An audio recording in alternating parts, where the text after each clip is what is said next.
At the beginning of the story, we see some tourists arriving on a cruise ship near a volcano. A female tourist jumps into the water to swim. Suddenly, bubbles begin to rise. The woman doesn't surface but passes under the cruise ship and crosses to the other side. That's when everyone realizes something is wrong. Toxic gases begin to rise to the surface. Before the cruise ship has a chance to escape, the glass beneath the cruise ship bursts due to the high temperatures. Only 2 people survived the accident. However, the local administration did not take the incident seriously because this is a volcanic island. Releases of toxic gases are considered normal here. They considered it a minor mistake. Furthermore, it was the tourist season at the time, so they didn't want to escalate the situation. 2 days later, when scientists go to check their equipment on the mountain, they did discover a large crack in the mountain, the size of V. After examining the data, they predict a major disaster is imminent. The volcano will erupt, causing rocks to fall into the sea for approximately 500 kilometers, triggering a devastating tsunami.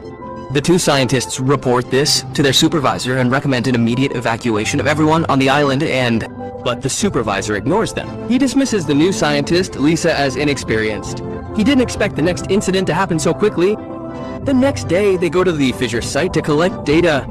As they set up the equipment, head office sees the gas concentration rapidly increasing. The supervisor immediately orders the evacuation of tourists on the mountain and calls Lisa to warn them. The 2 run down the mountain. On the way, they encounter tourists camping there. Lisa shouts, "The gas is poisonous! Get out of here!" Some tourists try to run with them, but thick smoke has spread.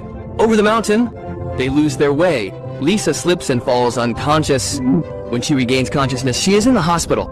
The rescue team has brought her home. She suffered only minor scratches. However, her partner Daddy was still lying in a hospital bed due to excessive inhalation of the toxic gas. The other tourists weren't so lucky. Many died from the poisonous gas. The supervisor tells Lisa that the volcanic area has been sealed off. Currently, only gas is escaping. No volcanic ash or lava has yet been released, so there's no danger. He says, "I wasn't sure about your prediction, but a similar situation occurred a few years ago. When we reported that the volcano might erupt, people panicked. Strong evidence and data are needed to convince senior management." The supervisor then informs the Environment Ministry in Madrid. The ministry says they will take the matter seriously but requires adequate data to be sent as soon as possible. To do this, several employees begin monitoring the mountainous area. The data shows that the fissure is continuously widening and a large amount of volcanic ash is accumulating on the surface. Meanwhile, a tourist named Ellen, after quarreling with her parents, decides to leave the island alone. She buys a plane ticket and heads to the airport. But as soon as she boards the plane, the instruments indicate that the volcanic ash is about to erupt as the supervisor immediately contacts air traffic control and orders all flights to be stopped from approaching the island. But it's too late. A massive volcanic ash erupts. By the time the pilot receives the cancellation notice, the plane has already taken off. Meanwhile, Ellen's mother receives a message from her that she's leaving the island. Her mother panics and informs her husband. Her father says the plane can't take off in such conditions. But at that moment, they see the massive plane flying through the volcanic ash. A short while later, the injured are brought to the hospital. The parents frantically search for their daughter but find her nowhere. Passing by the surgery room, they see a blonde girl. Her mother asks the nurse if their daughter is inside. The police show them a list. Ellen's name is missing. The police say that most of the missing were passengers from the front of the plane where the explosion occurred. The parents return to the hotel, disheartened, believing their daughter is gone. But as they open the door, they find Ellen sitting on the couch. In fact, she received a message from her friend before the plane door closed. Her friend convinced her to talk to her parents. That's why she didn't board the plane and survived. Meanwhile, the supervisor repeatedly appeals to his superiors to evacuate the island, but the higher-ups don't listen until the meeting is over. The supervisor has already foreseen this. He tells his colleagues, "I've already told my family to leave the island by plane. I advise you all to do the same. The airport is closed, but the port is still operating. I'll stay here until the end. You guys should leave the island as soon as possible." Elisa bids her final farewell to her supervisor and leaves with her younger brother. But upon arriving home, she learns that her brother has gotten into a fight and has been taken away by the police. Elisa knows that if her brother goes to jail, she won't have a chance to escape if the volcano erupts. She tries to stop the police, but is arrested for interfering with their work too. Her brother is quickly released, but Lisa remains imprisoned and unable to leave the island. Meanwhile, a secret meeting of the Foreign Ministry is held in Madrid. It is decided that the volcano on La Palma Island is about to erupt, threatening the lives of millions. A devastating tsunami is the exact time of the eruption is unknown. Everyone is told to be prepared. But to avoid spreading panic among the public, this news is kept completely confidential. Coincidentally, Elaine's uncle works at the foreign ministry. Her sister and family are on the island. They cannot keep this secret. They immediately investigate the last remaining way to leave the island. There is only one ferry running, leaving in 20 minutes. They immediately call their sister and tell her to get to the port immediately. Nada. The entire family hurriedly packs up and rushes to the port. Elaine is at a loss. All she knows is that if she doesn't leave, she is in danger. She is in danger. She kept asking for her friend. Emma promised Elaine she would take her friend along. But the friend wasn't in the hotel room and her phone wasn't reachable. This finally calmed Elaine. The entire family waited for a taxi on the roadside, but couldn't find one. With only minutes left before the ship departed, Emma was forced to steal a car.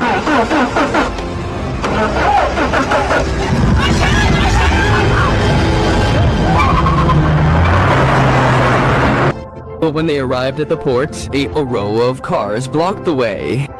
Only half a minute remained before the ship departed, and the car owner was following. Papa decided that Emma should board the ship first, taking the children with her. He was stopped by the car owner and demanded accountability. Finally, Appa emptied his wallet and gave it to the car owner. Only then did he escape, but by then the ship had already left on time. Appa ran relentlessly, but couldn't catch the ship.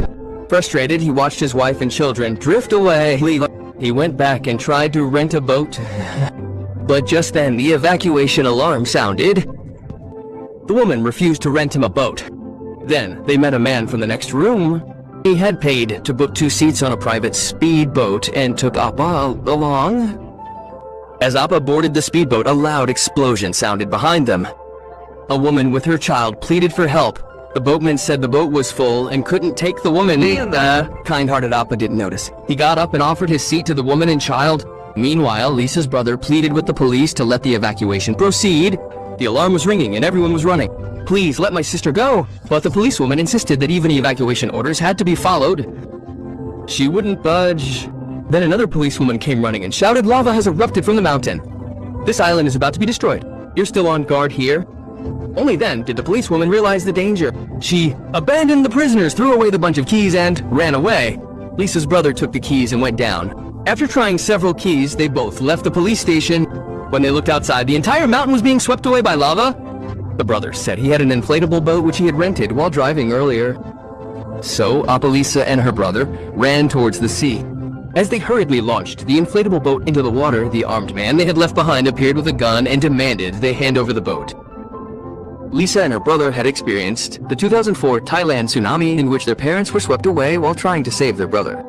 Now the brother didn't want his sister to be lost in the tsunami. He stepped forward and confronted the gangster. In the scuffle, Lisa's brother was shot and killed. Appa, who was strong, didn't back down. He began fighting the gangster. The gangster was heavier and stronger than Appa. He pushed Appa into the water. Fortunately, Appa sensed a rock underwater. He hit the thug with it. Shit.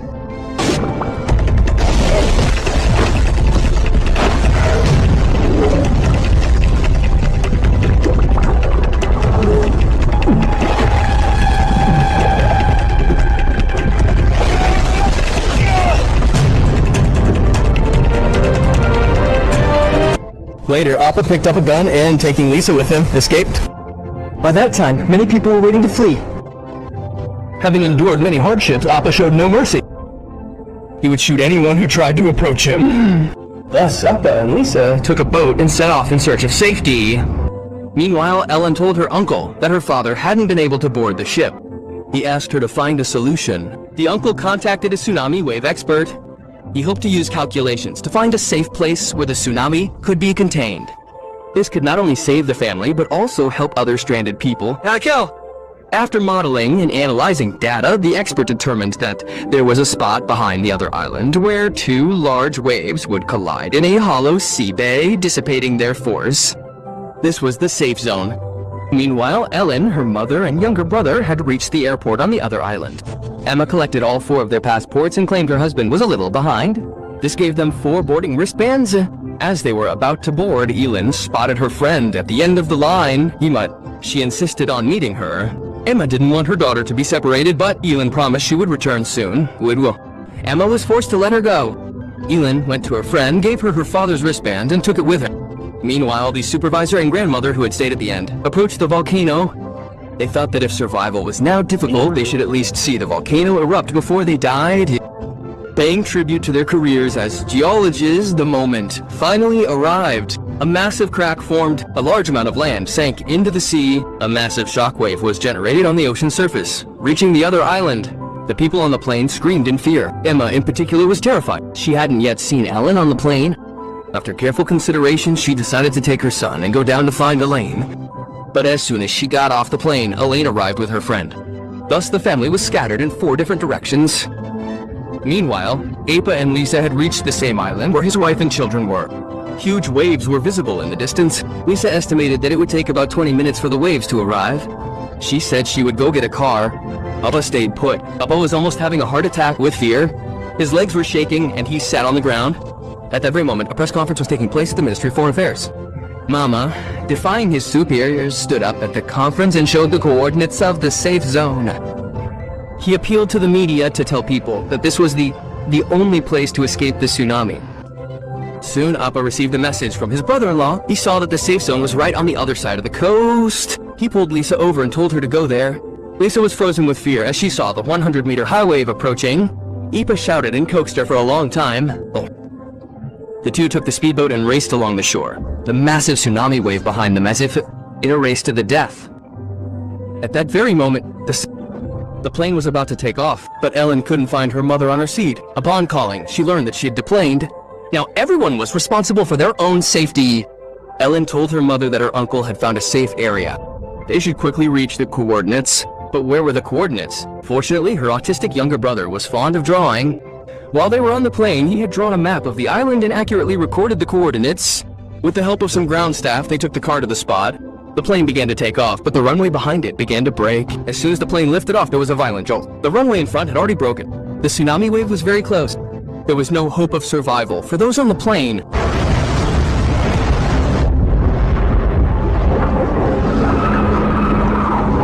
Meanwhile, Emma and her companions had reached the top of the mountain. Behind them, too, was a 100-meter high wave. Everyone was running with all their might towards safety. Meanwhile, Appa and Lisa were very close to the coordinates. But just then, their phones died. Unsure of the direction, Appa took a risk. He thought there was a safe bay near the place where the waves were hitting. He signaled Lisa to turn around and entered the bay. As they entered, 2 massive waves collided head-on. The Special Forces calculations were correct. Their strength was neutralized. The tsunami wave behind them suddenly subsided. Appa and Lisa narrowly escaped. A few refugees were standing there. They had all reached the safe bay by following the coordinates given by their uncle. Appa inquired about the well-being of the people standing nearby. A man told them that many islands had been completely destroyed. Appa was not happy that he himself had survived. He had been thinking that if his wife and children got on the plane, they would be saved. But now it seemed he was the only one left. In that moment of despair, he suddenly heard a distant voice. It belonged to Emma and his younger son. They too had reached the shore after braving the huge waves. The husband, wife, and son hugged each other and wept. Inside the plane, a deathly silence prevailed. Only Ellen was still conscious and breathing. She shook her friend, but he had stopped breathing. Ellen laid him down and began CPR. Fortunately, an air hostess had also survived. Together, they administered CPR to their friend. Eventually, they managed to save him. Then, with each other's support, they exited the plane. Finally, the rescue team carried Ellen to the safe bay. Thus, the entire family, Ipa, Emma, Ellen, and their younger son, was reunited, a happy family of finally of 4. And don't forget to like and hype the video. We will meet again next time with a new story or a new film.